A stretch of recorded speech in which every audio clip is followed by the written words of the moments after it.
आज की क्लास में आपका स्वागत है। आज हम स्टडी करने वाले हैं एनजीओज के बारे में। ये लेक्चर आप हिंदी में देख रहे हैं। यदि आपको इंग्लिश में स्टडी करना है तो आई बटन पे क्लिक करें, वहां से इंग्लिश लेक्चर का लिंक मिल जाएगा, या आप डायरेक्ट चैनल को विजिट करके भी इस वीडियो को देख सकते हैं। एनजीओ या स्वैच्छिक स्वास्थ्य एजेंसियां क्या हैं? तो आपको जो क्वेश्चन है एग्जाम में, एनजीओ का भी आ सकता है शॉर्ट नोट के रूप में, या वॉलंटरी हेल्थ एजेंसीज के रूप में भी आ सकता है। तो दोनों को आंसर एक ही तरीके से अटेम्प्ट करना है। एनजीओ या स्वैच्छिक स्वास्थ्य एजेंसियों का सामुदायिक स्वास्थ्य यानी जो पब्लिक हेल्थ सर्विसेज है उसमें एक महत्वपूर्ण स्थान है। एक स्वैच्छिक स्वास्थ्य एजेंसी को एक संगठन के रूप में परिभाषित किया जा सकता है जो एक स्वायत्त या ऑटोनोमस बोर्ड द्वारा एडमिनिस्ट्रेटेड होता है या प्रशासित होता है, जो अपनी बैठकें आयोजित करता है, मुख्य रूप से निजी स्रोतों से अपने सपोर्ट के लिए मनी कलेक्ट करता है और पैसा खर्च करता है। वह श्रमिकों के भुगतान के लिए भी उसको यूज कर सकता है या नहीं भी दे सकता, क्योंकि अगर मान लो वॉलेंटियर्स आ रहे हैं तो उनको वो पैसे नहीं देने होते, बट सामान और जो लॉजिस्टिक है उसके लिए उस पैसे को वो यूज कर सकता है। वह मुख्य रूप से स्वास्थ्य सेवा या स्वास्थ्य शिक्षा प्रदान करके वो स्वास्थ्य के क्षेत्र में अनुसंधान या कानूनों के लिए एडवांसमेंट करके बढ़ाकर इन गतिविधियों के संयोजन के द्वारा सार्वजनिक स्वास्थ्य को बढ़ावा देते हैं।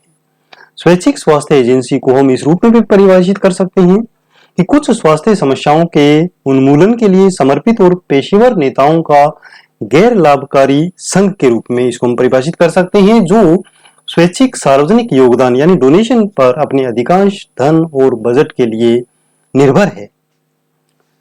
कार्य क्या होंगे एनजीओज के? स्वैच्छिक स्वास्थ्य एजेंसियों के कार्यों में शामिल है सबसे पहले supplementing the work of government agencies, यानी जो गवर्नमेंट एजेंसीज, अस्पताल या जो स्वास्थ्य केंद्र कार्य करते हैं उसके कार्यों को सप्लीमेंट करता है, सहयोग देता है। सरकारी एजेंसियां पूर्ण रूप से कुछ कॉन्स्ट्रिक्शंस के कारण वित्तीय हो सकती है या वैधानिक हो सकती है, तो वो पर्याप्त रूप से सर्विसेज कई बार पहुंच नहीं हो पाती है, एक्सेसिबिलिटी नहीं हो पाती है। तो उस क्षेत्र में ये जो एनजीओज हैं ये बहुत सहयोग कर सकती हैं। ये अपने कार्मिकों को या वॉलेंटियर्स को वहां लगा सकती हैं। कहीं पैसे की या लॉजिस्टिक की कमी है तो वो प्रोवाइड करवा के प्रॉपर सर्विसेज में सप्लीमेंट कर सकती हैं, योगदान कर सकती हैं और सरकारी एजेंसियों के काम को मजबूत करने में सहयोग कर सकती हैं।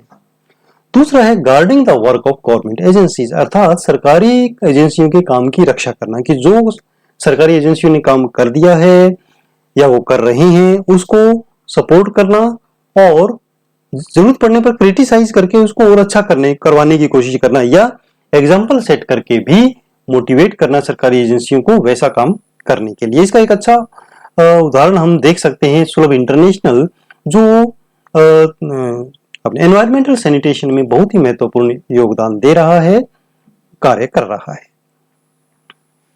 उसके बाद आता है पायोनियरिंग द वर्क। पायोनियरिंग का मतलब होता है कि काम को इनिशिएशन लेना नए तरीके से कार्य करने के लिए, तो कार्य का नेतृत्व करना हम कह सकते हैं। स्वैच्छिक जो स्वास्थ्य एजेंसियां हैं वो नई चीजों को नए तरीके से करने के लिए साधनों का पता लगाने में समर्थ होती हैं, वो ऐसा कर सकती हैं, उनके पास कोई रिस्ट्रिक्शंस नहीं होते हैं। रिसर्च के कार्य भी वो कर सकती हैं पब्लिक हेल्थ के सेक्टर में, और पायोनियरिंग वर्क वहां पर कर सकती हैं। जब उनके प्रयास सफल हो जाते हैं और अच्छे फलदायी परिणाम देने लगते हैं तो सरकारी एजेंसियां उसको बड़े पैमाने पर लागू कर सकती हैं और उस कार्य को अपने हाथ में ले सकती हैं। भारत में परिवार नियोजन कार्यक्रम, यदि हम उदाहरण लें तो इसका सटीक उदाहरण है कि ये स्वैच्छिक एजेंसियों द्वारा अग्रणी भूमिका निभाई गई थी इसमें, क्योंकि इनिशियली बहुत इसका विरोध भी था। इस बाद में इस कार्यक्रमों का जो फ्रूटफुल जो रिजल्ट्स आए अच्छे कार्य के और लोगों के द्वारा एक्सेप्ट भी किया जाने लगा, तो और परिवार नियोजन के महत्व को सरकार ने समझा, तो इस परिवार नियोजन को राष्ट्रीय नीति के रूप में स्वीकार किया गया। उसके बाद आता है शिक्षा या एजुकेशन। शिक्षा, इसमें एनजीओ को हम अगर शामिल करते हैं तो मेन पॉइंट आता है स्वास्थ्य शिक्षा। भारत में स्वास्थ्य शिक्षा की असीमित संभावनाएं हैं, गुंजाइश है। सरकारी एजेंसियां इस समस्या का सामना तब तक नहीं कर सकती हैं कि जब तक इसे लोगों के स्वैच्छिक प्रयासों द्वारा पूरा नहीं किया जा सकता। तो ये जो एनजीओज हैं वो इसमें बहुत महत्वपूर्ण भूमिका निभाती हैं, लोगों को अवेयर करती हैं, जैसे परिवार कल्याण कार्यक्रम के महत्व हैं या जो संचारी रोग हैं, कम्युनिकेबल डिजीज है, उनको रोकने के लिए जो प्रयास हैं उसके लिए स्वास्थ्य शिक्षा में वो महत्वपूर्ण योगदान दे सकती है और इन्हें अच्छी तरह कवर किया जाता है। डेमोन्स्ट्रेशन का मतलब है कि एक एजुकेशन का तरीका करके दिखाना प्रदर्शन के द्वारा, तो लोग जैसा देखते हैं वैसा आसानी से वो सीखते हैं। तो आम जनता के लिए जो ये डेमोन्स्ट्रेशन या प्रदर्शन मेथड है ये बहुत अच्छा सिस्टम है। स्वैच्छिक स्वास्थ्य सेवाएं स्वस्थ व्यवहार और स्वस्थ गतिविधियों को समझाने के लिए डेमोन्स्ट्रेशन सिस्टम का उपयोग करती हैं। भारत में हुकवर्म की समस्या का हल करने के लिए रॉकफेलर फाउंडेशन द्वारा बोरहोल शौचालयों का जो डेमोन्स्ट्रेशन था वो इस प्रणाली का एक काफी अच्छा एग्जाम्पल है। एडवांसिंग द हेल्थ लेजिस्लेशन, स्वास्थ्य कानून को आगे बढ़ाना, यानी जो लेजिस्लेशन सरकार के द्वारा बनाए जाते हैं उसके लिए कुछ डेटा कलेक्ट करके या पब्लिक ओपिनियन कलेक्ट करके बताना। स्वैच्छिक स्वास्थ्य एजेंसियां पूरे समुदाय के लाभ के लिए स्वास्थ्य मामलों पर जनमत कलेक्ट कर सकती हैं, पब्लिक ओपिनियन इकट्ठा कर सकती हैं, सर्वेक्षण या डाटा संग्रह की अन्य गतिविधियों के द्वारा या विधियों के द्वारा जनमत या जो ओपिनियन है वो इकट्ठा कर सकती है और इन डेटा या आंकड़ों का उपयोग करके सरकार पब्लिक हेल्थ से संबंधित कानून बना सकती है।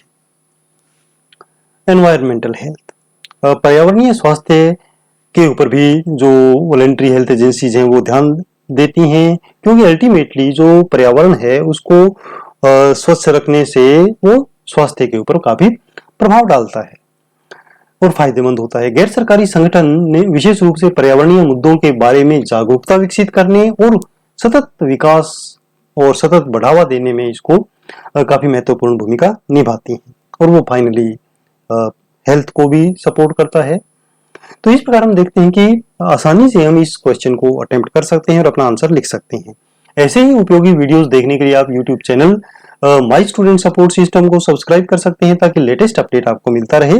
फेसबुक पेज को भी लाइक कर सकते हैं और नोट्स बनाने के लिए आप विजिट कर सकते हैं mynursingstudents.blogspot.com। वहां हिंदी और अंग्रेजी दोनों भाषाओं में नोट्स लिखे हुए आपको मिलेंगे। फॉलो कर सकते हैं मुझे ट्विटर पर, इंस्टाग्राम पर और Facebook group nursing notes join कर सकते हैं। धन्यवाद, आपका दिन शुभ हो।